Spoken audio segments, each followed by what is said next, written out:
Some of you are asking for a demonstration of whether this DIY makeup remover actually works. So here it is. I'm kind of obsessed with this hairstyle that I have. It's just here to keep my hair out of my way when I'm sleeping. The cool thing is when you take it off,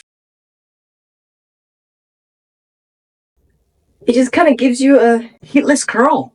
So yeah, I'm obsessed. Last time I made a video of how to DIY your own makeup remover.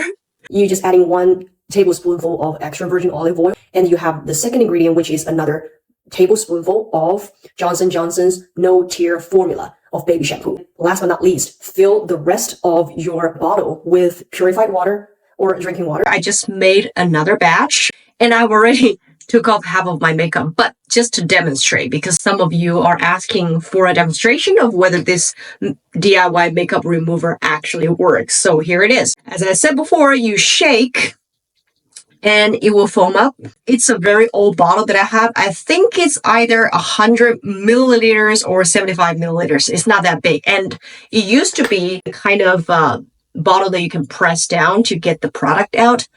But I'm starting to think that this is not really working so well anymore. So what I do is just I shake it and then I just open the whole lid. And I already have my left side of the face makeup on this disposable cotton wash towel. So I'm just going to fold it to a relatively cleaner surface and I'm just going to pour while pressing on it. I have waterproof mascara, I have waterproof eyeliner, I also have waterproof brow pencil, and I have my foundation and some blush and a little bit of bronzer.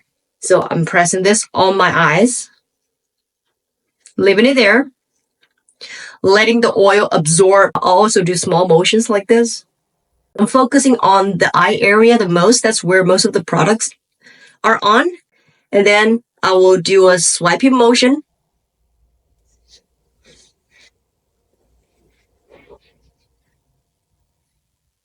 And if I have any leftover here, I'll just do the same thing without putting more product on it. I just do exactly the same thing and then swipe up.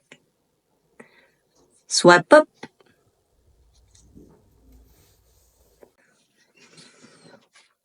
And there you go. Makeup off.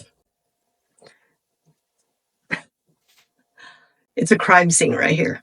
So after that, I'm just going to use my same CeraVe, and I just got another one which is a little bit more cleansing, and it's cream to foam.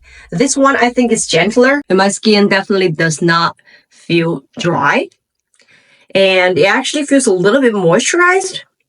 But I usually will do a second step with the cleanser just to take it off. So I just hope this could help you save some money and also can help you actually clean your face with less additives, less perfume, and less ingredients that are actually not good for your skin barrier. If you want to watch more videos like this, leave me a comment and also follow me. You can always go to any of my platforms and join my membership or private message me to get some exclusive English content or downloadable videos. I'll see you guys next time. 闪颖Blinglish 小颖课堂。